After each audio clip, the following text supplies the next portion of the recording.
Hey everybody, welcome to episode 5 of the Virginian and Ohio F7 build.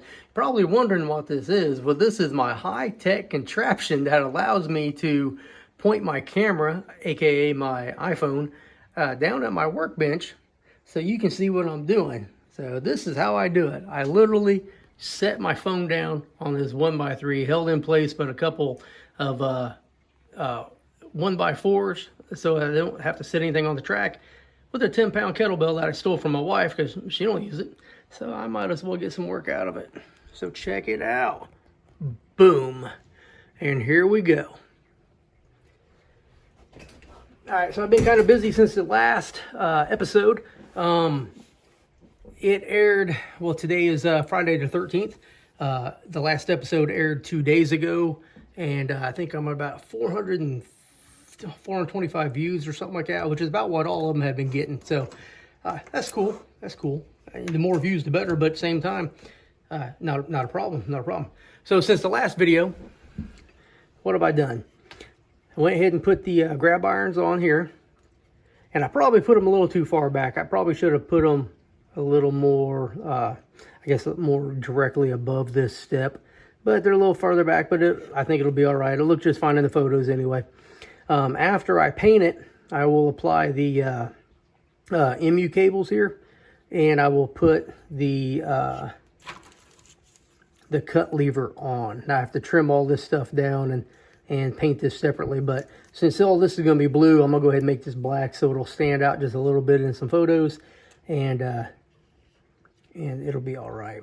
I may have a little issue when I put my... sorry about that. I may have a little issue when I try to put the windshield wipers on, but I think I'm going to be all right. Because they're pretty small, and I think I can get them in there. So I've got every single grab iron drilled and put in place, mostly for accountability. I didn't put anything back here. I had to make a couple of grabs, and I have to see if they're in this box right here. So I will do those here in a little bit. But... I'm not too concerned with it right at this moment. What I am going to work on is gluing some of these in place. Now, I've glued these in place and these on top in place. And I have made this little toe hold that will go right here. I don't know if you can see that because it's black on black, but... let me see if I can. I know you can see it right there because I can see it. At least I think you can see it. So I'm going to glue that in place here in just a minute. And to prevent any accidental use of French, I'll probably do that off camera. What I'm going to do after that is... well, hang on a second. Let me backtrack a little bit. So how did I make that? If you go back to the last episode, I held up a ladder. Oh, look at this. I actually had one cut there already. Goodness. I held up a ladder, and what I did was I basically took the lateral goodness. I basically took the ladder vertical section, cut all the rungs off of it, and I trimmed it to length, and that's what I'm using. And all I did was sand it just a little bit. All it has to be is a little tiny piece of plastic, just like this. I'm sure you could use a little piece of metal, a piece of wire. You could probably use like a grab iron like this, but do it sideways. I've seen a lot of crazy things on the railroad. Not all the railroads did exactly the same thing. But according to all the pictures that I've seen of the V&O F7s and some of the F3s and the FTs, most of them just had this on one side, this little toe hold on one side, and it looked like a little piece of angle iron, essentially. So I'll do that here in a minute off camera. What I'm also going to do is, you can see where these the ladder grabs come through. I'm going to go ahead and pre-cut all these. No, maybe I won't, because if I pre-cut them, they're not gonna fit through the hole. So what I'll probably do is I'll probably push them all the way through till they're flush on this side, cut them, and then put a dab of super glue on there, like right here. And then I always use my blade of my knife as my gauge on how far away from the plastic that it goes. And just like I did right there. Sorry about that. I'm trying to look at the model and I'm not looking at the camera. some days I'm challenged. And so I think that will work pretty good. I'm going to try it. I may do a couple on camera after I make sure it works, because, you know, I don't want to look like a total jackass on here, even though I'm pretty sure that I have. After I glue all these in, I'm going to go through and start, I will prep this area for the framework that will go in. This is a laser cut kit, and basically what I have to do is have a little, looks like a template now because all the pieces are popped out. But what I'll do is the frame will be right here, and I'll have to pop that out. There's a little bit of a, like a, what's that thing called? Like a nub, or oh, there's a term for it. Oh my God, I can't remember. But it doesn't matter. I'll sand it off and make sure that the shape of the frame is fine. I will then go through and, oh my God, these cats are crazy. Then I'll go through and I'll put the frame in, I'll test fit it, and then I will go through with just a little bit of super glue on a couple of points, probably the corners, and get that in place. I'm gonna try to get it totally flush, because on the 261,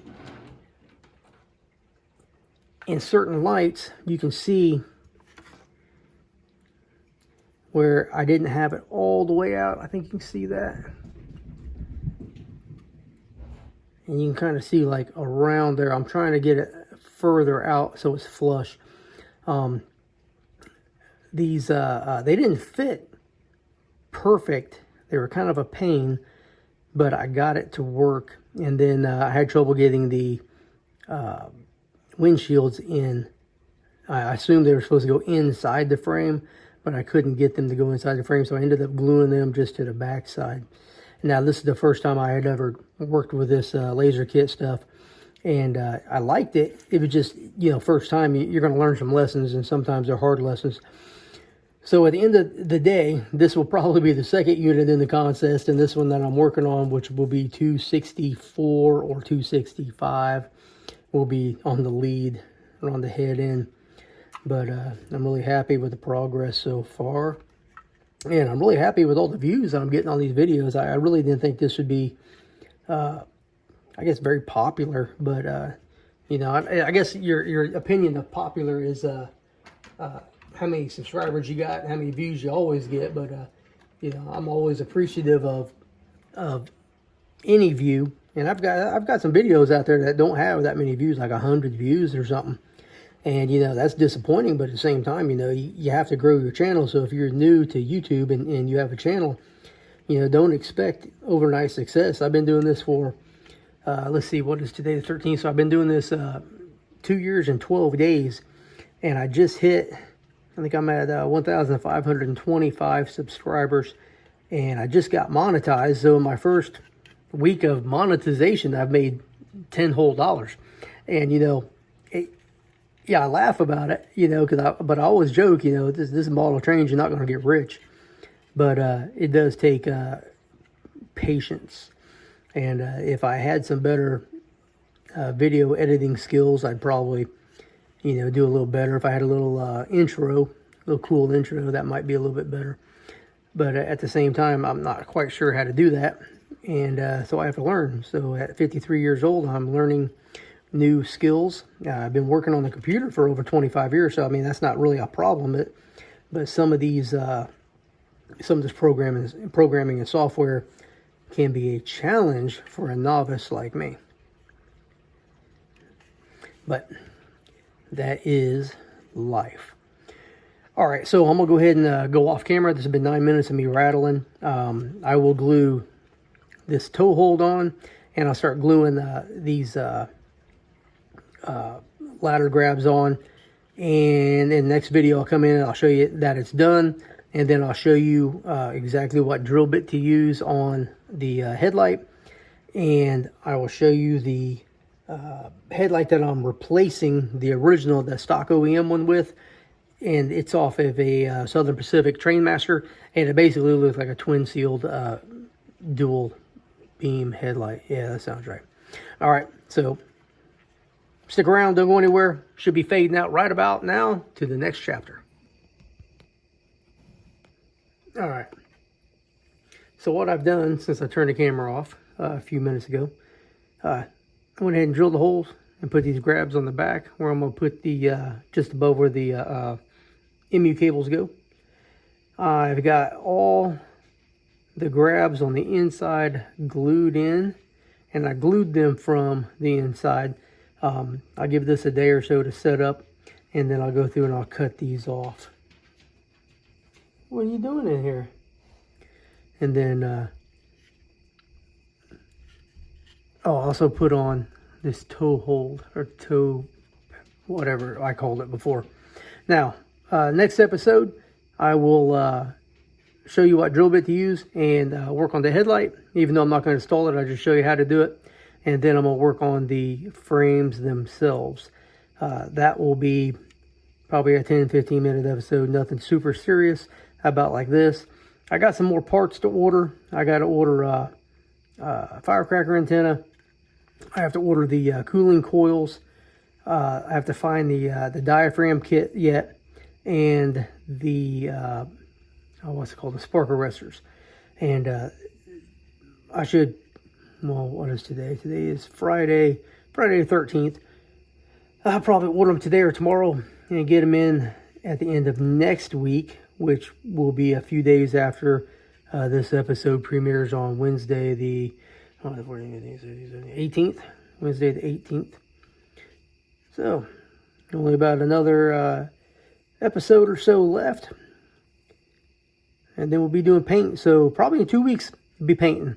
Well, in 2 weeks, you'll see the painting. And I'll make a video of all that. But not looking too bad. Not too shabby for a Bluebox kit. And I'm going to go ahead and give you a disclaimer now. When I start working on these, I'll get ready for some French. And I will do my best not to, but you might hear something slip out. And if you're new to the channel, I don't censor anything. This is a channel for adults. And there's not too many people in America these days that don't speak some French. And I've actually had people cuss me out and tell me not to cuss. So that's the level of the world that we're living in. So like, subscribe, comment. Leave a comment about your technique, about how you do some of these things. And, come back here in a few days and see what I do next. Thank you.